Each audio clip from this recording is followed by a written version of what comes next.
Good afternoon, everyone. I'm Dan Gruber, Associate Dean of Teaching and Learning here at the W.P. Carey School of Business, and I am excited to kick off the Spring Economic Club of Phoenix season with today's webinar. Amy Ostrom is unable to join us today, and I'm thrilled to be filling in to kick off this excellent conversation. I am especially excited to welcome Dallas Tanner of Invitation Homes as our keynote speaker. A couple of routine items just to keep you up to loop on is before we start. First, all attendees are muted and have video disabled for the remainder of the session. Second, if you have either a technology question or a question for our keynote speaker, please use the Q&A box at the bottom of your Zoom window. And third, we'll save the questions until the end of the session, but you can go ahead and put them in the Q&A box whenever you are ready. Before we get to Dallas's presentation, I have some really excellent news to share regarding the W.P. Carey School. U.S. News and World Report released their annual rankings for online programs, and for the 10th year in a row, the W.P. Carey Online MBA ranked in the top 10, coming in this year at number 7. In fact, our online MBA has been in the top 10 every year of this ranking. We're also ranked number 1 online bachelor's in business programs, top 3 for all online MBA concentrations, including business analytics, marketing, finance, and general management. The number 4 online MBA for veterans, number 7 non-MBA online graduate business programs. In addition to the U.S. News rankings, the online Master of Science and Business Analytics program was also recently ranked number 3 in the US by Fortune in its list of best online masters in business analytics programs. And there's also some recent good news for our executive MBA program, Poets and Quants, an outlet devoted exclusively to business schools. I previously ranked our EMBA number 4 in the country, but this month they examined that list to find the best EMBA programs that cost less than $100,000. And the W.P. Carey ranked number 1 in the country. We're incredibly proud of the value of our degrees that we provide to students and employers. And these rankings are good opportunities to celebrate excellence at W.P. Carey. Also, I hope you'll mark your calendars for Sun Devil Giving Day. It's taking place in just a couple weeks on March 17th. This year, we are focusing on our W.P. Carey Emergency Scholarship Fund, which helps students respond to unexpected challenges like medical emergencies or unexpected job loss. As you can imagine, the pandemic has showed us just how vital of a resource this type of assistance can be for keeping students in school. Thank you in advance for helping us to meet student needs, especially during times of uncertainty. I also just want to personally acknowledge all of our faculty, staff, students, and alums for everything that they have done and continue to do for the success of our school. Many of you also know that we are thrilled to welcome Dr. Ohad Kadan on July 1st as our new incoming dean of the W.P. Carey School of Business. Dr. Kadan is joining us from Washington University in St. Louis, where he is currently the Vice Dean for Education and Globalization, and we can't wait for him to get started. At this time, I'd like to welcome my colleague, Mark Stapp, who will be moderating today's conversation. Mark is the Executive Director of our Master's in Real Estate Development Program, the Fred E. Taylor Professor of Real Estate, and Director of the Center for Real Estate Theory and Practice. He is the perfect person to guide us through today's discussion. Hand it over to Mark. Mark. Thank you, Dan, so much for the kind introduction. And I'm honored and excited to be here today with Dallas. You're right. I think that my relationship with Dallas puts me in a good place to have this conversation with him. A little bit about Dallas. He's our special guest today. He's president and CEO of Invitation Homes, as you mentioned, and a member of the company's board of directors, a founding member of Invitation Homes, by the way. And Tanner previously served as the company's executive vice president and chief investment officer, as well as their interim president. He has 20 years of real estate experience, which includes establishment of numerous prior real estate platforms, including Treehouse Group, whose interest he continues to represent in another venture called Pathfinder Ventures, a Southwest-focused commercial real estate fund. In addition, he was a partner in a successful acquisition of First Scottsdale Bank of Arizona. Tanner serves on the HOPE Global Board of Advisors and is a policy advisor of the Harvard Joint Center for Housing Studies. He's also actively involved in the American Indian Services and served as a missionary in the Netherlands and Belgium. He holds a bachelor's degree in finance and a master's degree in real estate development, both from W.P. Carey School of Business. So please, all of you, help me welcome Dallas to the Economic Club of Phoenix. Our format today is slightly different than what it's been before. Instead of a formal presentation, Dallas and I are going to have a conversation amongst ourselves, a fireside chat, which seems appropriate for today's weather, by the way. And I think, Dallas, you've got equally lousy weather where you are in Dallas. But let me start off with asking you a question. You are certainly a local boy who's done well. And besides attending ASU and being a double devil here, you have strong ties and a long family history here in Phoenix and in the state. And you and your family have made significant contributions to the area and the state. So tell me a little bit about your background here. You grew up here, your family's got a long history here. Yeah, I think I'm a fourth or fifth generation Arizonan. My great grandfather started building roads in Phoenix, kind of mid-century, 1950s or something like that. And grandfather came back. He was studying business actually at UCLA to help him run his businesses, and they built up a really successful horizontal infrastructure company through like the 60s, 70s, and 80s. And sold that. That was the Tanner Companies, which at the time was, pretty large provider of jobs. I think in the early 80s, they had like 1,600 employees. And my family's still very active in that side of the world in Phoenix, to your point. But I did grow up in the East Valley. I went to Mountain View High School. I'm a local product of Arizona State. Had a little bit of a tenure up in Utah trying to chase some snow, and met my wife and we dated. And then as soon as I was pretty convinced that I was going to get going with life, I transferred back to Arizona State to finish my undergrad in finance at W.P. Carey. And then to your point on being a double devil, I was able to participate in the inaugural class of the MRED program, which for me at the time was really thought-provoking because I was starting a business. We were out buying manufactured housing sites and building out a property manager in 2005 or 4 or 5.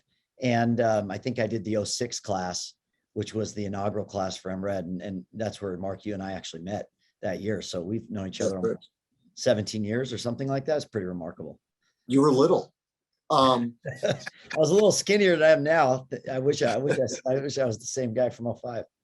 Yeah. So, so let me ask you this, Dallas. You had a finance undergrad. You started buying mobile home parks. You went to the MRED program. Do you consider yourself a finance guy, a finance person, or a real estate person? I think I consider myself not an accounting guy, for lack of better words. Like, I take the accounting classes, the ones you had to take, and I was drawn more to the finance classes, like net present values, calculating coupon rates, things like that was pretty intuitive, and I liked it. It was actually fun. It was one of the few subjects that I was like eager to kind of get my head around it in a quicker way versus, no offense to the accounts out there, but I just wasn't any good at, balancing T-charts, and I would get debits and credits confused. But financial theory I liked. And I think, so it lent itself to thinking about how, money could work for you, how finance could work for companies, and how could you use interest rates accretively as you thought about your own endeavors. And for whatever reason, I mean, we all go down different paths. I just kind of, some ways, stumbled into residential, more or less. In that I started buying condos in college. My dad backed me on my first 2 condos with a partner, and we did all the rehab ourselves and managed the vendors, and we screwed up a ton of things, guaranteed. But it was an interesting thesis for me because I had, roommates paying rent and I was paying off a mortgage while, scraping a couple $100 a month for myself. And it was, I think, what started kind of my love of trying to figure out how to arbitrage real estate in a way that you could use principles of finance. And I think that's what kind of led me down the path of manufactured housing initially, and then ultimately multifamily. And we've done obviously a lot in single family.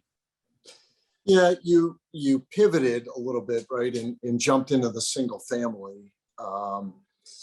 You created Invitation Homes with a number of folks that we both know. But there was a little bit more before that, that you were involved in. But you had a starting point here in Phoenix. What makes Phoenix an attractive market for the single family rental business? Well, I'd go back. I mean, you got to look at the last housing crisis to kind of set the stage. So when we started our first platform, which was Treehouse Group, which is now called Roots, that business specifically was kind of birthed when, a lot of real estate players and guys that were raising capital, and I didn't know anything in 2003 and 4. I, had some residential experience, but I really didn't know how to fundraise or how to think about operating companies or building platforms.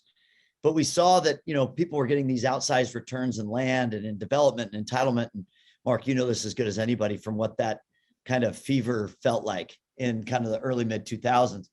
And it just felt like we were late to the party on those types of investments, me and my partners. And so I think we took a contrarian approach and just said, look, why don't we go out and position ourselves as the real stable and secure part of somebody's portfolio and offer them a 5 or a 6% coupon, right, on their investment, and that we would own real estate for the long term. And we got a lot right. We made a few mistakes as we started to kind of assemble, called our first 1,000 manufactured housing sites. But with momentum and with, learning the business kind of with our hands, we got better, and we were able to negotiate different kind of lines of credit with commercial banks, mostly at the regional level at that point. And then we got to this housing crisis in 6 and 7. And what we saw happen kind of right in front of us was all these kind of paper returns that were out there still on kind of, highly speculative dirt or whatever you want to talk about. Not that a lot of it didn't work, but the guys that were left holding the bags, so to speak, in 5, 6, and 7, those returns, went backwards in a hurry. And we were still kind of clipping a small little dividend, sending it to our family offices that we had engaged at that point. And while it wasn't perfect, it was still pretty steady. And so there was a type in that we decided we wanted to follow, and multifamily was having a hard time at that point in time. So we started buying multifamily buildings, and our property management capabilities started to get better and better. Now, I don't want to oversell this because we were still really entrepreneurial. We weren't that sophisticated yet, but we knew things were getting cheap on a relative basis. And so you get to like 2008 and 9, and for context, let's just all remember, the market didn't bottom in Phoenix till like the end of 11. Really, like, price dropping didn't kind of stop. The bottom didn't really happen until the end of 11. 2009, we started buying homes, and we were buying them at 20 cents on the dollar with no leverage, just cash. And we were trying to work out, and there were a couple of things that led us to this point.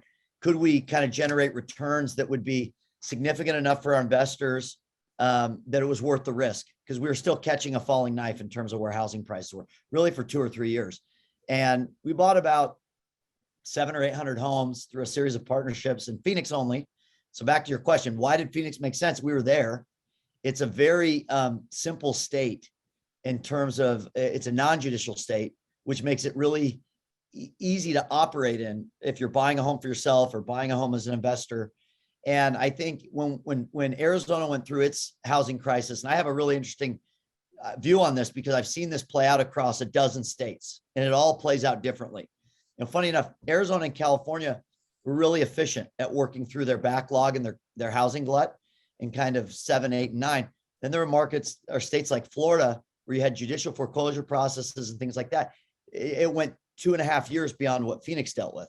And so we started aggregating kind of our thesis in Phoenix, And we could not lease, even though the home prices were still falling, anything that we were putting into our core portfolio that we're going to hold for a long time was leasing like as fast as you can imagine. So it kind of reinforced our thesis that while housing prices were, bottoming and we're going to continue to fall for a couple of years, it didn't eliminate this need for quality housing and at price points that made sense. And so we backed up on that thesis and tried to be really aggressive, tried to raise a lot of capital. We probably raised, I don't know, $60-70 million in those couple of years, all through kind of smaller investors or family offices that had traditionally supported us. But then we caught the eye of Blackstone and a lot of the bigger, private equity that was out there. And in a room full of, not very tall people, we were the tallest person, so to speak, because not a lot of people had bought that kind of scale and had it in one platform and weren't outsourcing the management. We were doing everything from the acquisitions to the refurbishments to the leasing. And so we had a view that it could be done across multiple markets. And then it was a conversation around what are those fundamentals we're looking for. And we wanted to emulate things that we saw in Phoenix.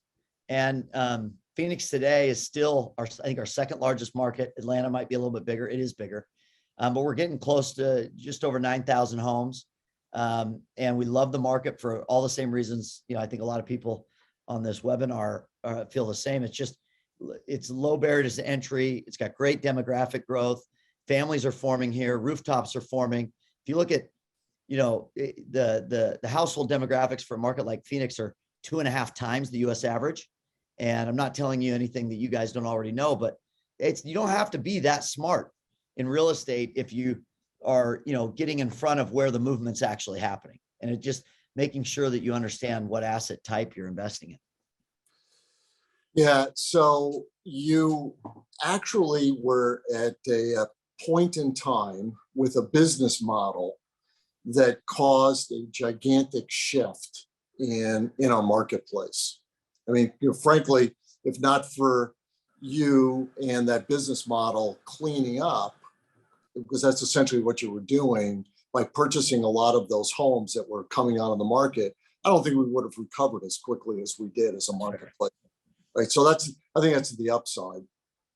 So, you mentioned, Dallas, you're catching a falling knife, right? And there wasn't an inflection point until 2011, 2012 time period. We're in a different time period right now. So we've seen 10 years of this escalation, and, we're in the news for the opposite right now of this continued increase in housing prices. Metropolitan Phoenix is, we use the word boomed. I get it all the time. What opportunities do you see now as that's happening, and do you see challenges with this current environment? Yeah, I mean, look, I think Case Shiller had Phoenix at 32% in home price appreciation on a look back 12. And if you think about the 10 years I've been around the housing business in this form, I've seen that Shiller number for Phoenix be, where, to your point, we were going backwards in 9 and 10, and we were fully aware of it. And I do think institutional capital, everybody's got short-sightedness when you look backwards, but institutional capital took a lot of risk and did help kind of soften the bottom. Not just us, or not just our partners, but it did help the narrative too, that Rome wasn't going to burn forever. It was starting to look to a point where it had gotten ridiculous and probably undervalued. But I think, the narrative today is really a tricky one, because nobody wants to appreciate the fact, and I don't mean this in a negative way, I just mean it in like a really objective way. We don't want to look back and appreciate the fact that we've underdeveloped for basically 8 or 9 years, right? And it makes sense. Like, if you get burned, you don't touch the stove right away. And there's a lot of reasons that happened. You had suppliers get overextended. You had builders, have massive recalls from lenders, and it was painful for a lot of folks. And then you had, obviously a lot of the challenges around foreclosure and all this noise, which did not incentivize people to start producing new housing units in markets like Phoenix for long periods of time. And then you had kind of early adopters probably around 2015, 16 that started to really, kind of go out and acquire land and aggregate it in a way that they hadn't done in 4 or 5 years.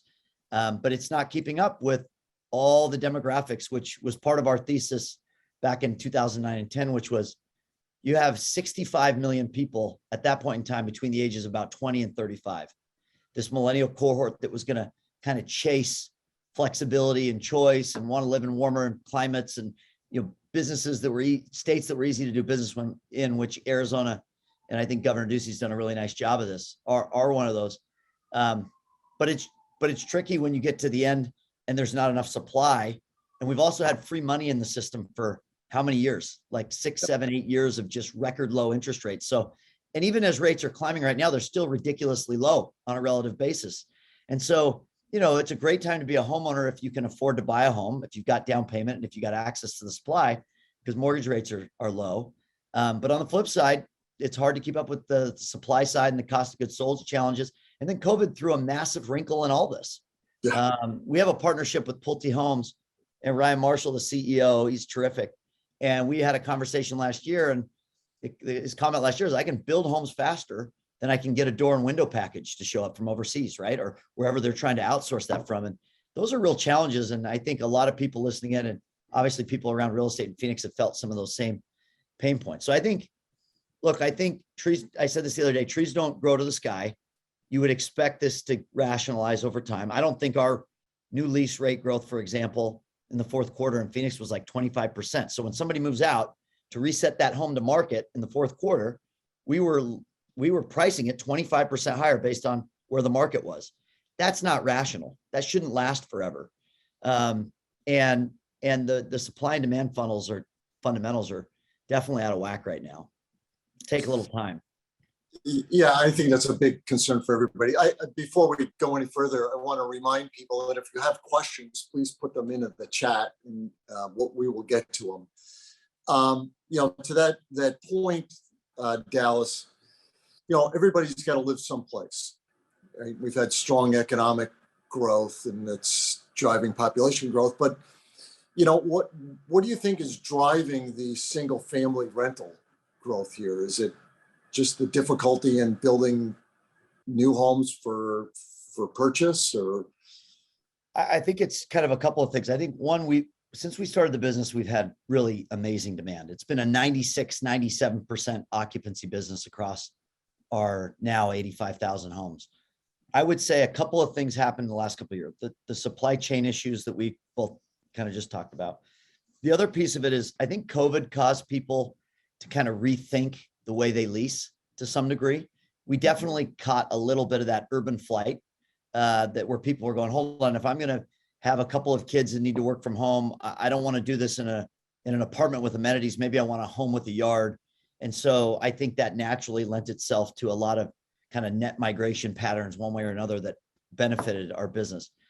I do think you call out an interesting point, which is there's somewhere around like 300,000 units right now build to rent in one way, shape, or form. And there's a lot of forms to that, to be clear, that are in the pipeline being developed. And in some ways, it's almost become a little bit of a stopgap measure for the starter home mentality to some degree. I wouldn't say it eliminates it by any stretch. More people will buy starter homes, but builders have been less inclined to build starter homes, right? And they want to build a little bit, bigger product. They can dollar cost average that better. There's certain fit and finish standards that people want.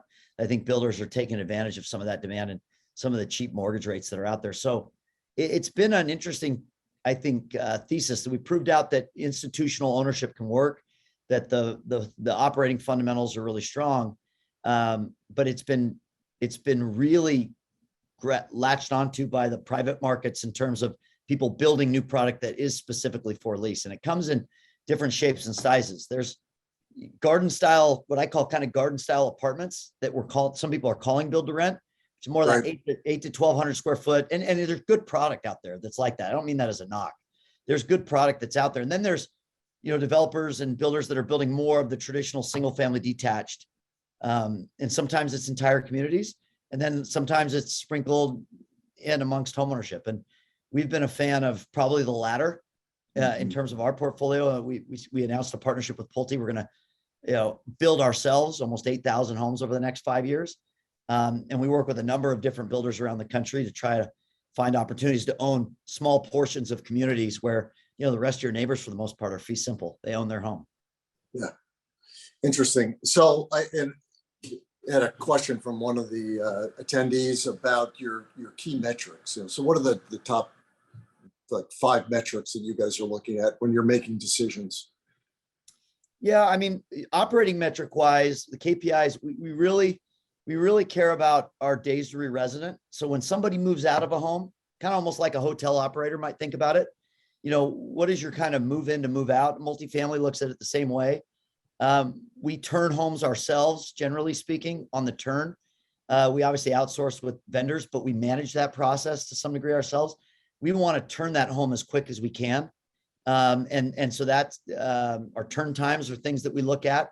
Would love to see that always inside of 10 days, where when somebody moves out, a home's it's not as efficient as the apartment business, and it'll certainly get more efficient over time. But when we started this business, our turn times were probably close to 20, 25 days.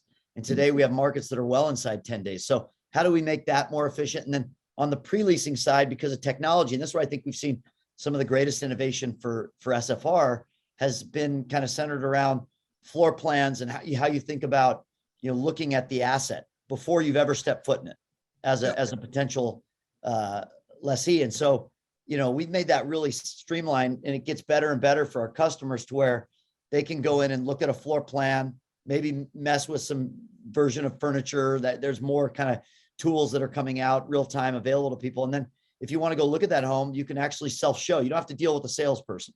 You can show up, you can put in your information, we can give you the code automatically, and you can tour the home with your family without the pressure of somebody saying, do you want it or not? Right. And so I think that pre-leasing activity is really powerful for our business, as we get better at helping the customer know what that living experience can be like.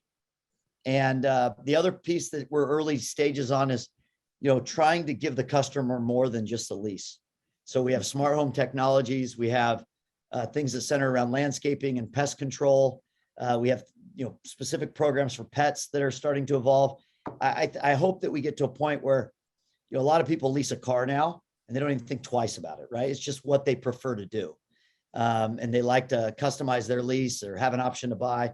I think our business over time gets more and more that way, like the car business, where you're going to have people that buy homes, you're going to have people that lease homes. You may have someone that converts a lease into an ownership model. We just announced an investment in a company called Pathway Homes that we're committing $250 million to, that is a rent to own model for folks. And it has equity builder programs for people that don't have the down payment to put into those programs. And we view that as a socially conscious thing to start to get smarter at and figure out where those opportunities may lie. And Pathway is going to be a great partner for us to deal with.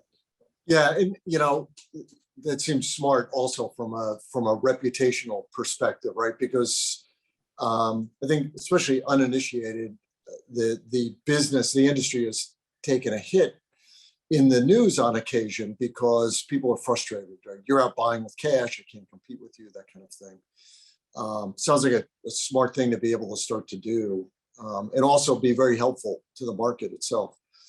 So you alluded to this a few minutes ago, and to some degree, but what's your typical buyer or renter profile?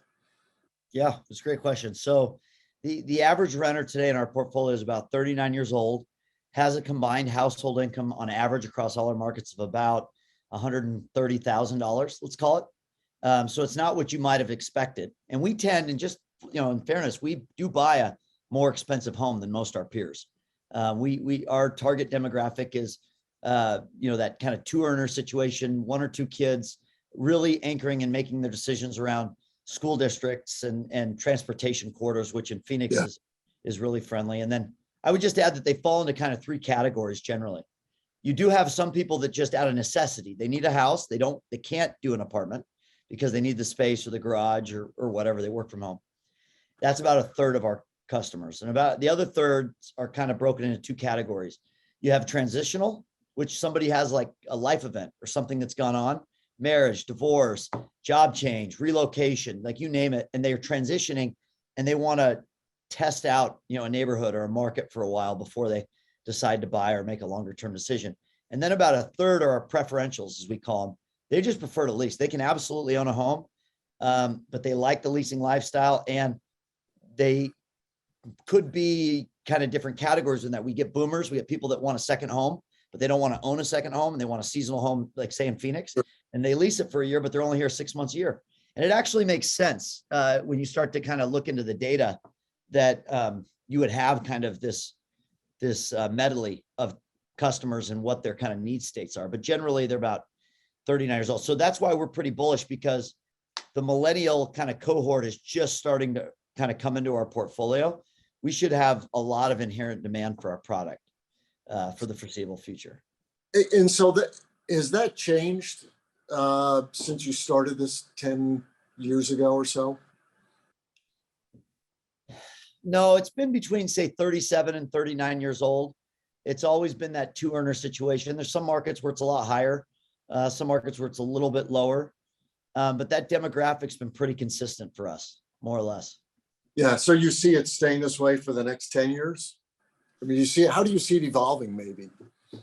Again, I mentioned that, yeah, there's 65 million kind of people in our cohort that are kind of coming our way. I think where I see it evolve, I see things generally staying the same on a macro perspective. And I'll explain what I mean by that.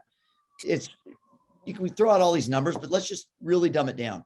2/3 of the country typically owns something, and a third of the country typically lease something. And so, as you think about those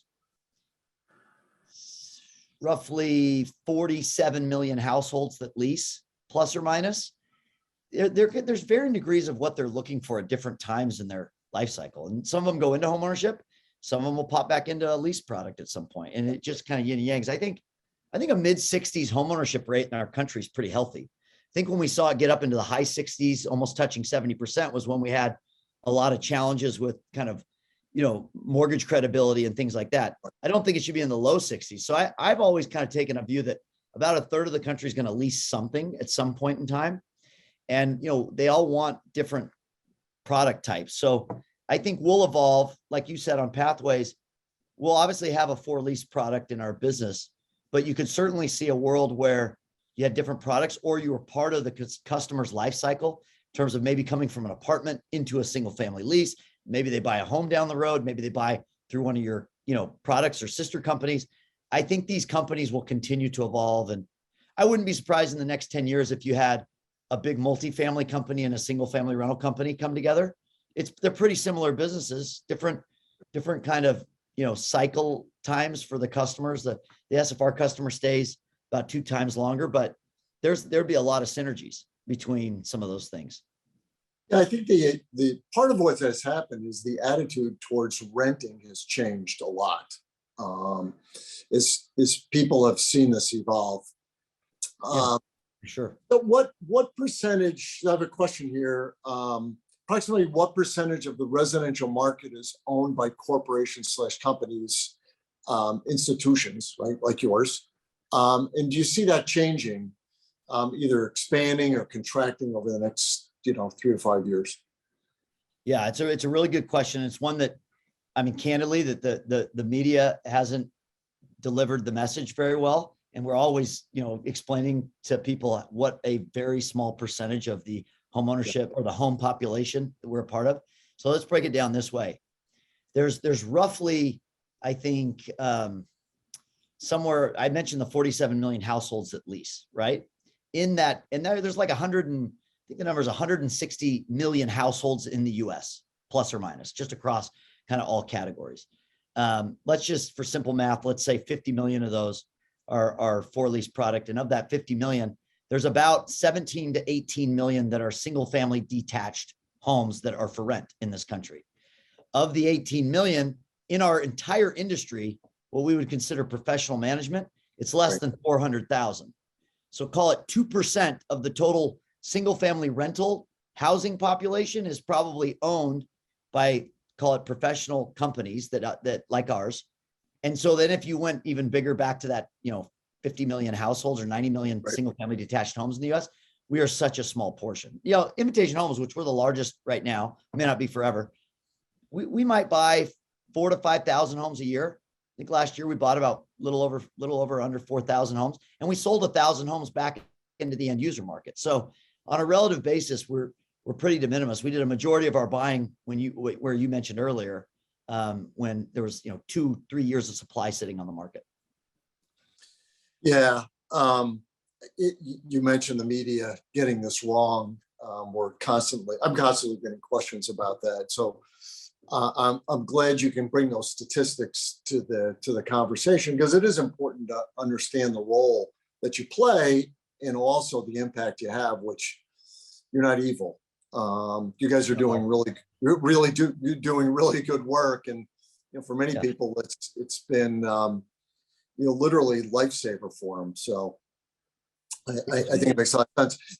There was another question here. Zillow announced a change in their strategy related to purchasing and selling homes late last year. Do you think that challenges they faced are unique to their approach to this segment, or a potential early warning sign? Boy, I can't tell how many reporters called me about this, but curious your answer. Yeah, you and me both, candidly. Like, we got a lot of questions on the Zillow announcement. We know those guys pretty well. They're smart guys. I think the challenge, first of all, let's be clear. We made an investment, publicly disclosed investment in Open Door years ago, because we really did like the idea of the iBuyer exchanges developing. And we don't buy that many homes from an iBuyer. I think in the last quarter, we had less than 50. I mean, we just don't. It's not a big channel for us. But I would say this, Mark, I think the transaction needs to get simpler. And I think that's where the Zillows and the Open Doors and the OfferPads of the world are taking some risk and also trying to innovate. And, some companies will get it right and some may not get it as right. And Zillow has a unique business in its own right that is outside of that. And I think they're probably reverting back to some of their core competencies, if I kind of read between the tea leaves. But I would just say that the borrower today, and again, trees don't grow the sky, but the borrower today is very different from the borrower of 2005 or 6. Or let me say that differently. The homeowner today is very different from the homeowner of 05 and 6. You have, and all economists share this information, a lot more equity embedded in their personal residences than they had in 05 and 6. The renter, I'm sorry, not the renter, the mortgagee has been far more qualified because of Dodd-Frank and some of the regulation that went into effect in 05 and 6. I get more general questions around, should people be taking out HELOCs and thinking about this and that when people ask kind of random questions. But I mean, we're prone to market cycles. You shouldn't have, 30% home price appreciation in a given year. That's not normal. So, I would think that the market's in a much safer place than it was, say, 15 years ago, based on the quality of the homeowner. And again, the majority of what's out there is fee simple and owned by the homeowner, vast majority. So I feel pretty good about it. And then the cost of funds, rates are still really, really low. And I think we're feeling some whiplash from COVID and supply chains and things like that as well. You don't think there's uncertainty, do you? What do you mean by uncertainty? Just generally speaking? Yeah, no, it's, Read the journal every day and it's like, yeah, there's definitely uncertainty. Yeah, there is. It's hard to predict the next 10 years with what's going on to some degree. But Invitation Homes is a partner in a project called Hawes Trail Alliance. So we're talking about how you're transitioning and what kinds of things you're moving to and how the market's changing. It's an organization dedicated to maintaining and expanding the Hawes Trail in Mesa. And why did you choose this as a partner, and what plans do you have for similar kinds of partnerships? Yeah, we've done a couple of interesting things. So first, our outdoor spaces program. This fell into kind of the early investments we were making in communities. I think we committed $150,000 over 3 years to help the Tano National Forest with some of their running and mountain bike trails out there. Half our portfolio sits in the East Valley. It felt like a really cool project to get involved with. Selfishly, I love mountain biking and running outside, and I've done it there years ago when I lived in Phoenix, and it's just an awesome thing that's free for the general public. And so we want to be a part of it. And our teams get really behind it, and they go out there and help dig trails and work with the National Forest. It's been, awesome. We're doing things similar on the East Coast, and every year we're picking a few markets and making commitments and finding ways to have our teams be engaged.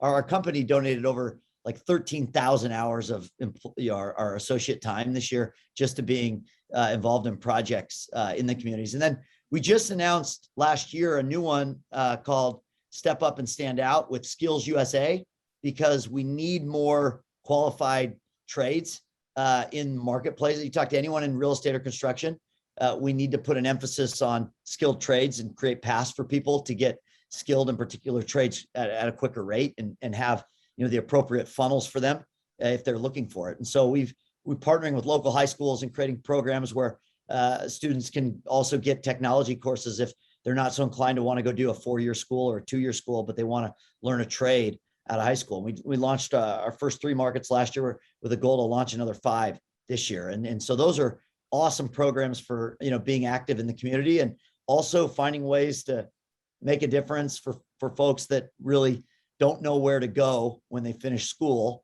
and aren't sure versus just taking some random job. Is there a particular trade or skill that you're interested in? Let us help work with Skills USA so that we can help people kind of find those right paths. And those are the kind of things we want to be active in the community just consistently. It's always been in our DNA.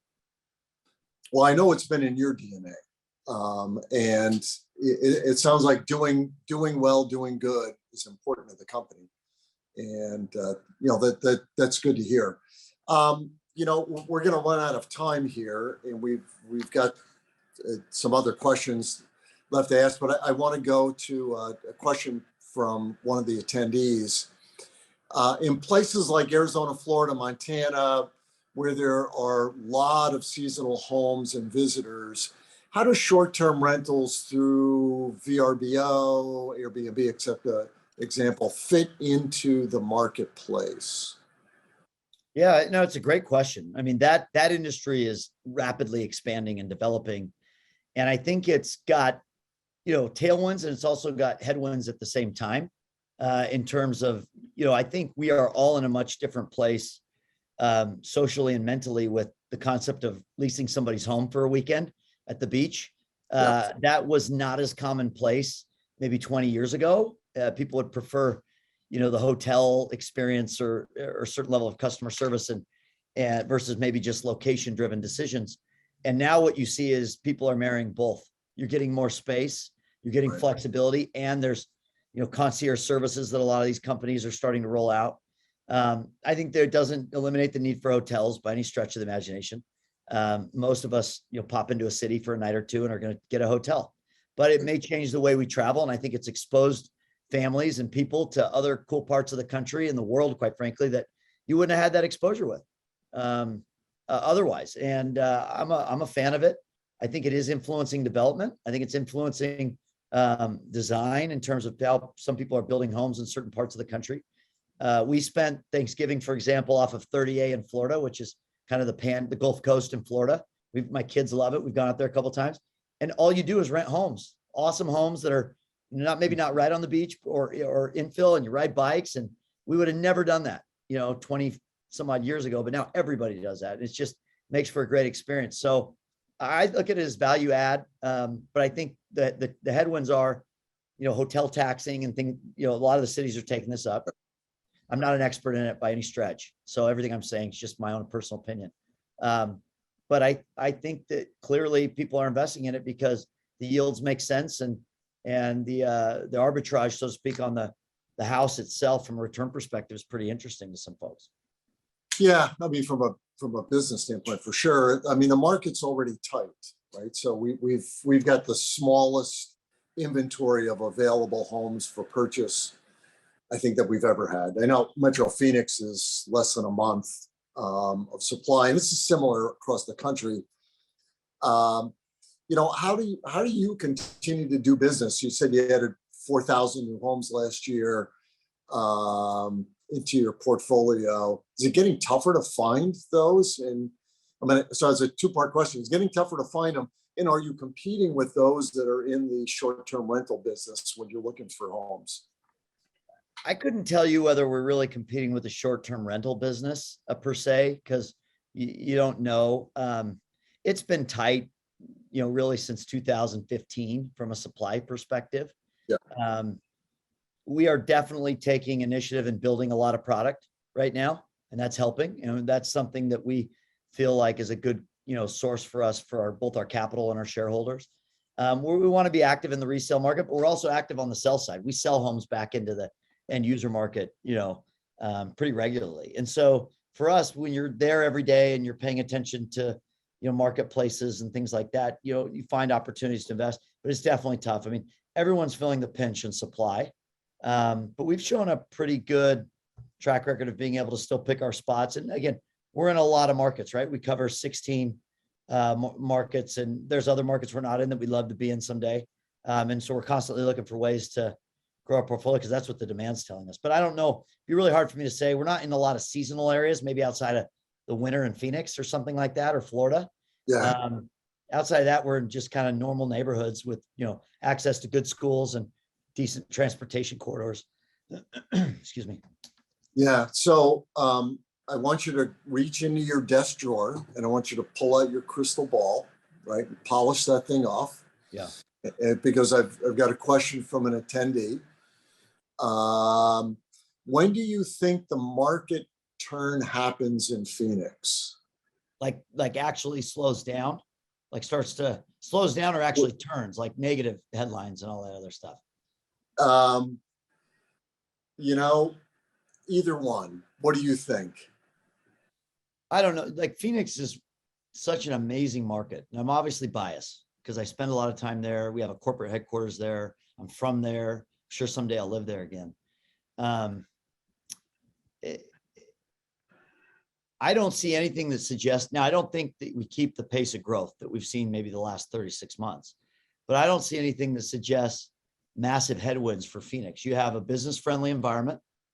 The state's become even a little bit more bipartisan in the last couple of years, which is, I think caused people to start to look at it more creatively, depending on which side of the aisle you sit on.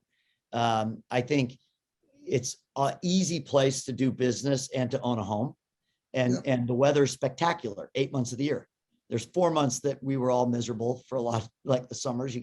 But Arizonans are pretty good at hiding during those 3 or 4 months. They go north, or they sneak over to San Diego for a week here or there or something like that. So I just think I'm really bullish on what I call the smile markets, kind of the West Coast, the Sun Belt, and the Southeast.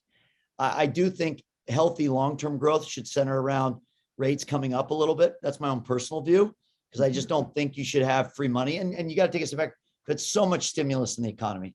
People's personal balance sheets have more cash than they've had before. And I shared this on an earnings call last week, but generally speaking, our customer has had about, if we look at it on a look back 12-month basis with application data, they're about 4.5 times rent to income ratio is what they typically be. We're now seeing that at 5+ times in our data, meaning they have more cash for rent as rent is going up. So that's part of the challenge with housing cost creep generally, is people have a lot more cash.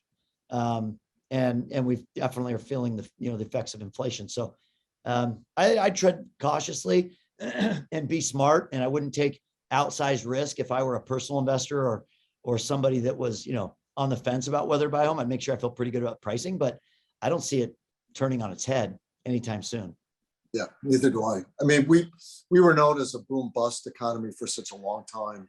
I think that's long in our rearview mirror at this point. Yeah, I think it's just moderate.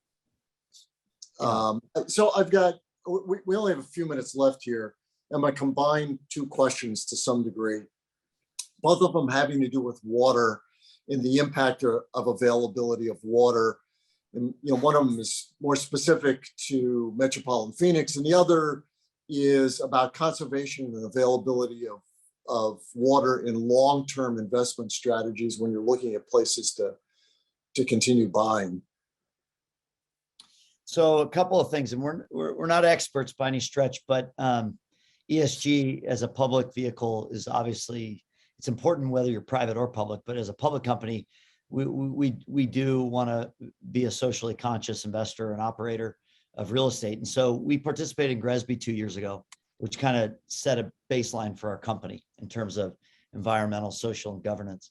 And on the environmental side, we're doing some things with our smart home technology that right now are centering a little bit more around power and utility usage. We have a pilot with APS actually in Phoenix where they're coming in and taking our smart technology, setting the thermostats for free for our customers and putting them to pull power off grid, trying to be as carbon friendly as we can in that market. And that pilot's going very well. I think it's something that hopefully we can roll out in a much wider sense and across multiple markets. With waters, there's things that we're looking at right now around wafer technologies and little small things that actually can make a big difference in terms of, call it, excess usage. And there's things you do obviously around your appliances, and that's now starting to communicate, not necessarily in our portfolio, but we're starting to look at ways that our appliances could communicate with the home and help us over a period of time with maybe like a home health scorecard structure that could also point out where we have inefficiencies.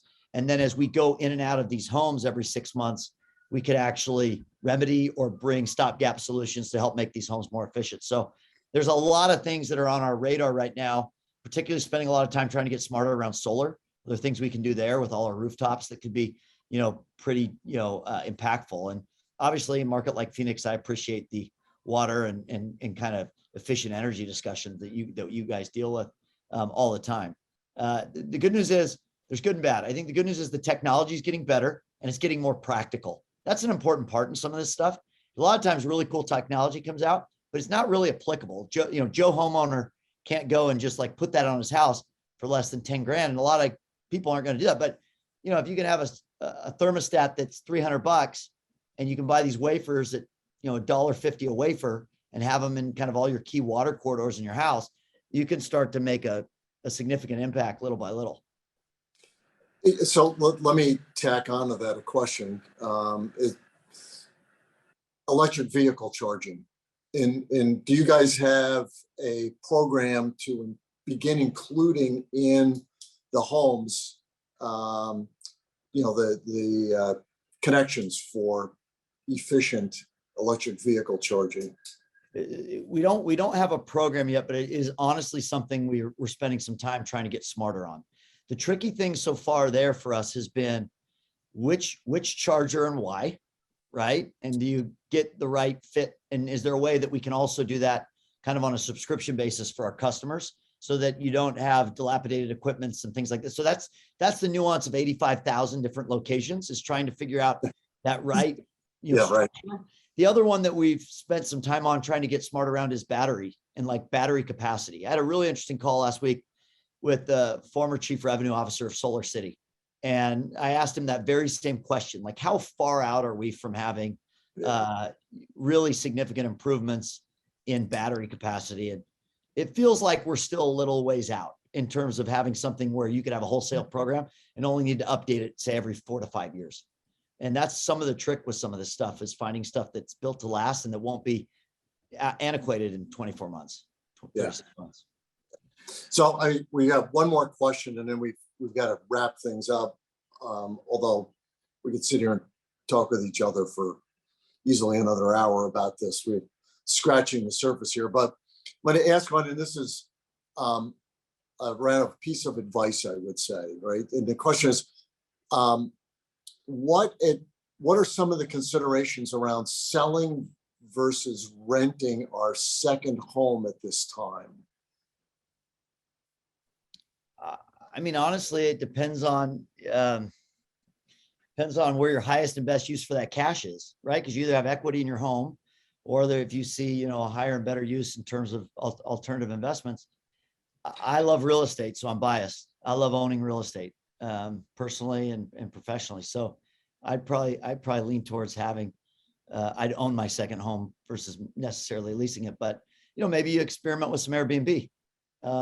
And figure out how to help offset some of your costs over time and keep the real estate and ride the appreciation. Yeah, given how tight the market is, I'd be inclined to own. And if you can rent it out, but I'd hang on to it. Absolutely. Dallas, I think we're at the end of our time period here, unfortunately. And I want to personally thank you for taking time out of your day. Obviously, anyone listening to you knows what kind of constraint you have on your time, and you've taken it to share with us your thoughts really openly, and we all appreciate that. Appreciate all you're doing for ASU. One thing that wasn't mentioned is that you are also on our advisory board for our real estate programs and continue to help us grow that platform, which is important for us here in Arizona and at the university itself. So Thank I'm you. a huge, you know this, Mark, but like you call me like a double devil. I'm a huge supporter of the state of Arizona and Arizona State, and want to help the programs and help build the business program and the real estate programs however we can. Yeah, well, again, thank you so much. I want to thank everybody who participated today, and thank you for the good questions. I know there are a lot of questions. We couldn't obviously get to all of them. Hopefully, we were able to answer some of those that all of you found interesting. Do me a favor, please, and all mark your calendars for our next exciting webinar. We'll be hearing from another W.P. Carey alum and Hall of Famer, Tom Harris, who's the Executive Vice President and Chief Financial Officer of the Arizona Diamondbacks, on Wednesday, March 23rd via Zoom. And hopefully by that time, baseball will be played. The registration for that and all these events, as well as anything that's coming forward, can be found on the ECP webpage. So I do want to thank you all again for attending today's session. You help make ECP an important program and one of the premier business speaker series in the Valley. And we look forward to seeing you next month. So again, thank you all very much.